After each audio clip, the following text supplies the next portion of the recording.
Thank you for joining. Anytime.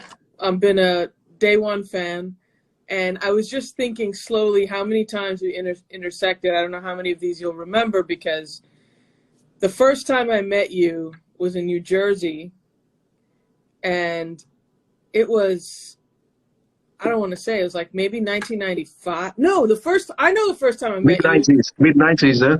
90-something. I met you because you were doing a gig in New York, and I was buying tickets from Magic Mike. Oh, wow. And one of his boys was like, why don't you just come to Mike's house? I'm like, why can't you just bring me the ticket? He's like, no, trust me. Come pick up the ticket. I'm like, oh, man, why are you making me run around? And there you were.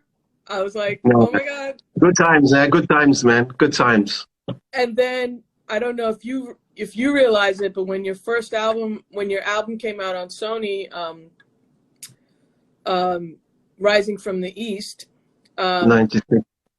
90 something, whatever. 96. I know the year. 96.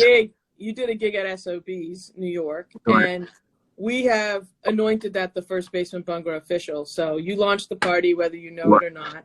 Nice. And you played there a few times. Well, you're old school as well, man. You've been going for a long time. You're one of the original pioneers of New York, America. We ended it 3 years ago. We ended it in 2017. Okay, I didn't. So all right. It's all good. It's okay. Not bad. Not a bad run. Right. Not unlike your own. So let's talk about. I'm really excited that you've got a new single that just dropped. Let's tell the peoples what's going on. So you've got a new song that dropped last week, right? Yeah, 1st of February. Yeah. And it's your first song in a few years, right? Yeah. Well, your last album was Cafe. What was it? Cafe Punjab. Cafe Punjab. Yeah, which was a mellow vibe, mellow, relaxing Punjabi album. Very, very sort of for the people that like my Diljees and that kind of a vibe, Chura Liya, the whole mid tempos. And yeah, I mean, obviously that was, 5 years ago? 2015, I think so. Yeah, we'll keep it at 5. We'll say 5 years ago. Yeah, 5 years ago. Time flies, but with me, I mean, I don't keep playing. Last year doesn't count. Why? Why should it? Let's just erase it. I'm taking it off my books. Absolutely. I don't even remember what year you're talking about. I didn't even see it. Exactly. So. After a while, it blurs together. But, you have some, what I love about that album and even Future Shock is like, your curation of vocalists is amazing. Even in Essential Raga, you really find really great singers, and the songs really feel like they highlight what they can do. And I think that's really great in terms of the production and what happens. Yeah, that's always important for me. I'm always, at the forefront of looking for new singers. From day one, I mean, I've worked with all the Bollywood guys and I've worked with all the best of the best. And of course, I'm so lucky that I'm blessed that I've had so many singers that have graced my mic. But if somebody, if somebody's really good, man, it works with the track, then yeah, I believe definitely. And yeah, half of my tunes were singers that probably weren't known before. And then all of a sudden they just blew up from there. And, hopefully, they became big names. Yeah, I mean, Ishmeet Nurula is on that album. Yeah. I mean, you took my Cafe Punjab, yeah. Mm-hmm. Yeah. So tell us about this song. It's the new definitely song? Got the new Bally track. Sagoo, 90s bit all over it. Yeah, I mean, I think firstly, big what's up to everyone. Obviously, I'm so glad that I finally, because of all the current turbulence and the topsy-turvy wall that's going on at the moment in time, I was like, what should I do? My album was ready last year, and I was going to release it at Diwali. But we don't want to talk about last year. So everything got pushed back, and this happened, and that happened, and then blah, blah, blah. And, my album is ready. It's ready to roll. And this is the first song of the album. I'm leaning more towards the 90s on the sound.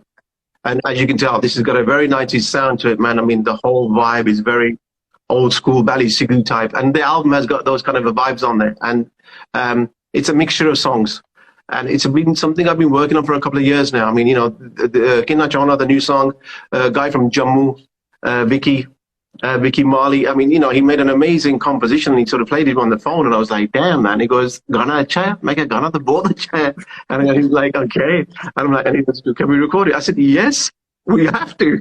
And Dave Shikanduri, she wrote the lyrics, he composed it, and then he played it to him on the phone and he sort of sang it. And I'm like, okay, I want to do this on a mid-tempo vibe.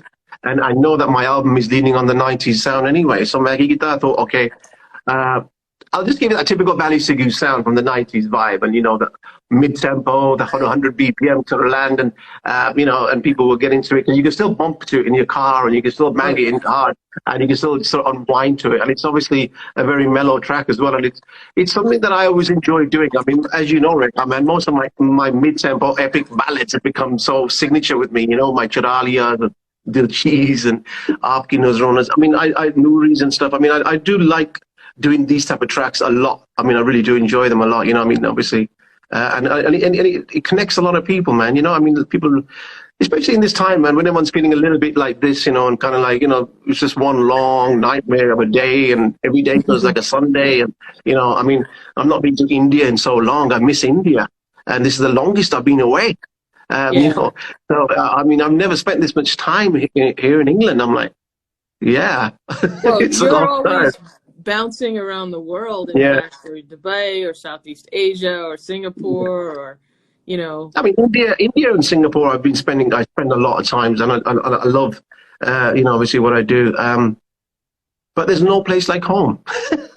So, you know, obviously it's always good to be back here. But right now, obviously, my whole thing is about, everyone's screaming for new music. And I'm so glad that, you know, with whatever's going on right now, I've managed to get this out. And there's another single, obviously, ready. And then, the new album, which I'm excited to hear. I've got loads of new tunes just sitting on my hard drive that I want to get out. I've not just done them recently. I've been working on it for the last couple of years. So, yeah. So after this call, you're going to send them to me, right? It's like I don't even have any... No, like all my friends say, Paji, WhatsApp kar diyo. Okay, exactly. WhatsApp kar doga, man. I'm like, don't worry, I'll email you the WAV files, man. Enjoy the WAV files. They'll sound much better. And if you've got a system in your gut, blast it in your car. I definitely have been WhatsApp songs, and I'm going to say, don't do that. Send me an email. I'm sorry. It's like sending you... Don't say that. They say, no, Paji, WhatsApp it kar diyo. And I'm like, okay, I'll WhatsApp it to you. So it's cool, man, you know. I do not like to get anything WhatsApp, not a Zoom link, not a track, nothing. Oh, you got to be cool then, Rekha. You need to be cool, man. What's the matter with you, man? Get with the WhatsApp. Tell me about it, man. Let me show you some real shit. Oh my God, I remember that jacket, that waistcoat. Oh my God, yeah, that's a vinyl. 50, 60 quid they're going for, man. Keep hold of that. Oh really? It's better 50 quid. Bitcoin. 60 quid, man. 1991. Yep. I don't know why I was wearing that waistcoat as well. I was just so excited to get a photograph, and I'm taking in the studio, and I can't really laugh. 1991. I always thought they were suspenders. It's a vest. Huh? It could be someone's. I don't know. And then this is a shirt that can snap open in case. I have no idea. Come on, listen, man. I mean, come on. Were you bling back in when God knows 90s or something? Rekha, man. I mean, everybody has that kind of like. What was I doing? What was I wearing, man? What was going on? Yeah, man. 1994. I just got to prove. And you got the vinyl as well. Where did you get that from? Did you get that from over there?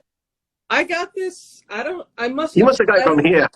Well, I used to go to England. These are from England because I used to go there to buy records. So my cousin lived in Southall, and his wife, I would send her a list, and she would go to buy me records and send them over. Yeah. So I had a connection. I remember all my friends. They all asked for vinyls. Yeah.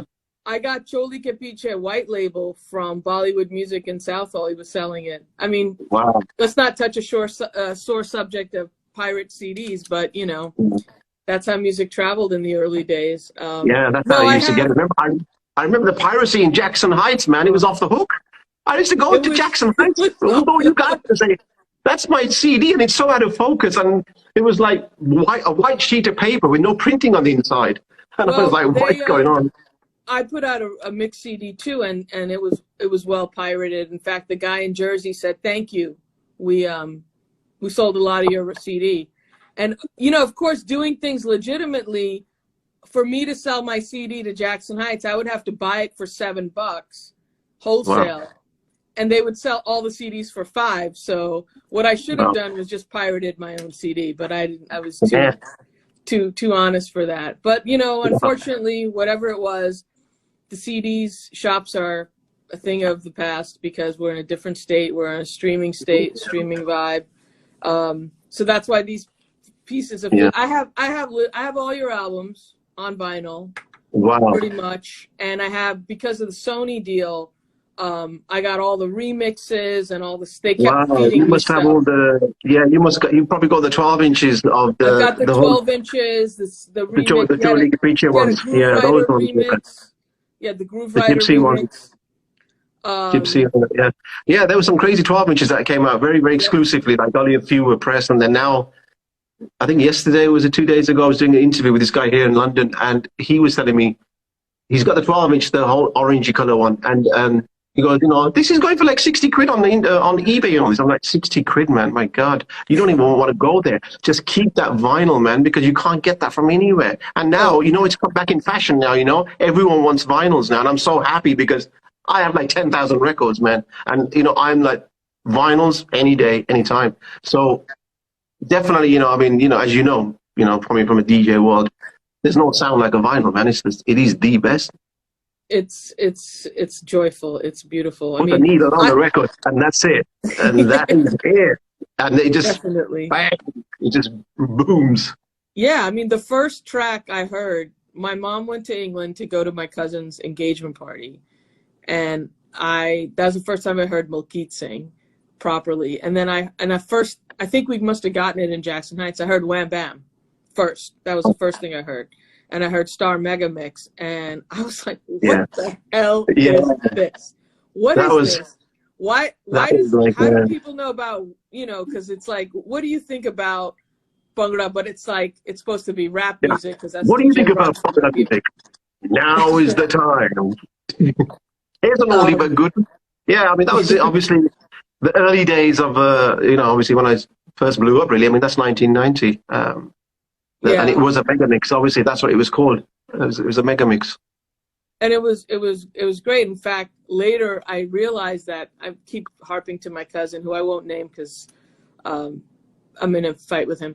But because we're Punjabi. Look at the Indian thing. You guys are fighting again, huh? You're just fighting with your cousin, I'm going to say this on IG, and if anyone figures this out, because he did my Brajai wrong. And now they're not together, so I'm on my Brajai side. So that's where that story goes, because she's the one that actually hooked me up with the records. But anyway, well, at least you got your records, man. That's more important. You know what I mean? That's the biggest thing there. You know, that's the main thing. I have a studio, but COVID, I ain't leaving the house, so all the records are there. Are you home right now? Is that your home? Are you? This is my apartment. Is that in New York? Yeah.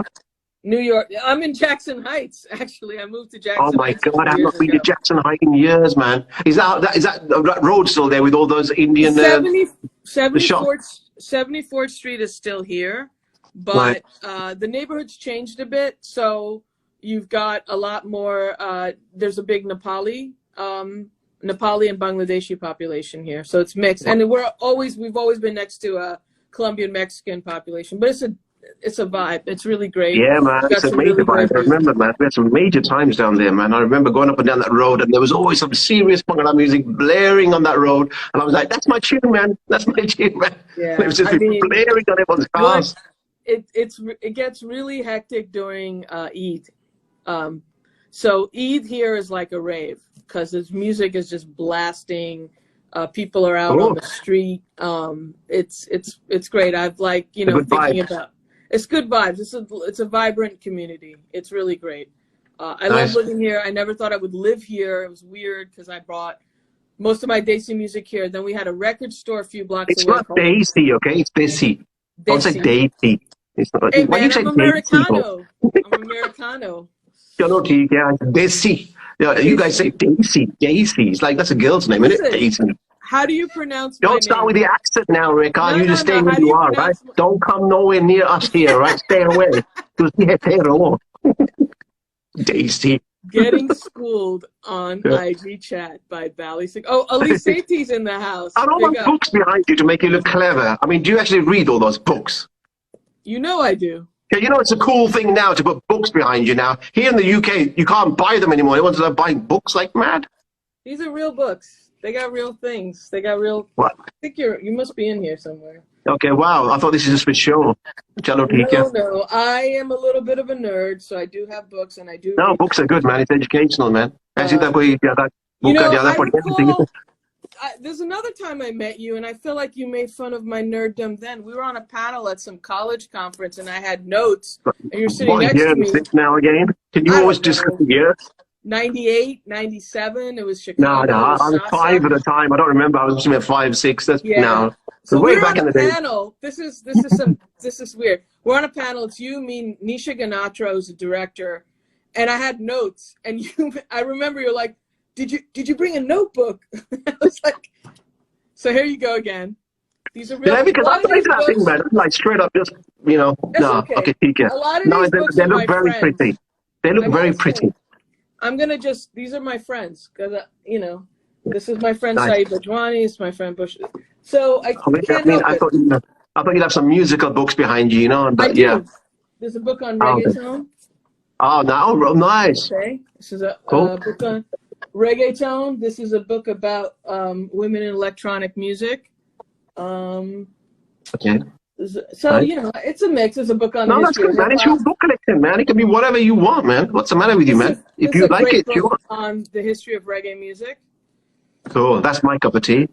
That's your cup of tea. Yeah. So 100%. You grew up. I mean, the dub, the reggae, Bally Sagoo bass line, the dub Absolutely. music. It's all about the reggae for me.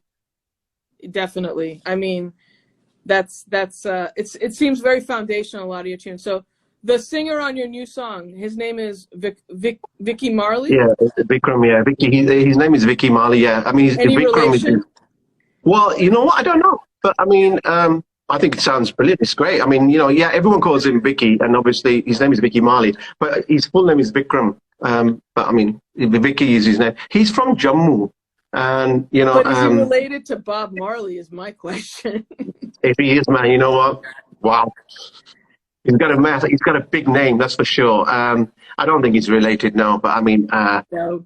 Yeah, he hails from Jammu side. He's done some stuff in Bollywood as well. He's done some stuff with Sanjay Dutt and all that. He's a great composer guy. He sits with his guitar and just jams all day long, and that's what he does. And very sweet guy, very sweet guy. So do you get a lot of people sending you tapes, samples, trying to get on with? You want to see my WhatsApp? Yes. It's out there in the world. I mean, loads. But it's always good though. I mean, it's always from day one. I mean, wherever I go, if I travel somewhere, it's always nice to meet so many people that have got some potential, man. And you just got to spot them and just find them and hopefully you can collaborate with them, because I'm always interested in people that can sing differently or can sing something new and fresh and don't rely on auto tune and all this business, and can sing straight up into the phone and say, "This is me. What do you think?" That's always a good test, I think, and that's always important, really.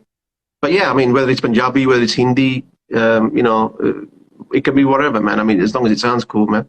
Have you ever produced stuff like in other languages other than Hindi, Punjabi? Yeah, a lot of Japanese stuff, a lot of Arabic stuff, a little bit of French stuff.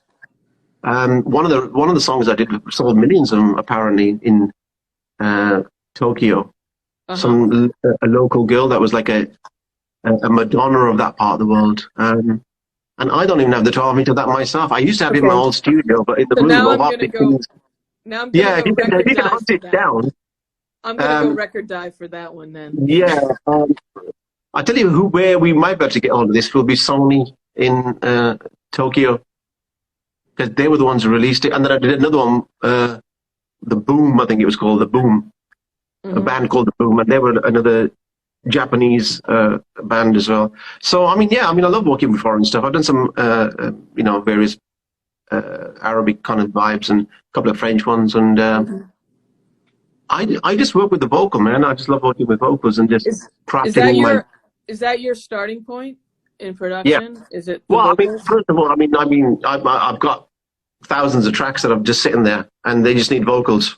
So it's always getting the right vocal and seeing what layers well with which sound. And as you say, then hopefully I'll get a singer that hopefully, you know, works with that same type of thing. The hardest part is always getting the right tempo, I think. It's like, what kind of vibe to go on, and, you know, should he go up and down a couple of BPMs here and there, and blah, blah, blah, and, you know, can we push the scale a little bit? You know, can it go a little bit higher or maybe a little low? I don't know. I mean, until you hear it, you don't know. But having a good DJ background always helps, man. You know, the kind of pulse. And I remember going back in the days, and I always said the DJs are going to be the best producers because they know the pulse about what's going on currently around.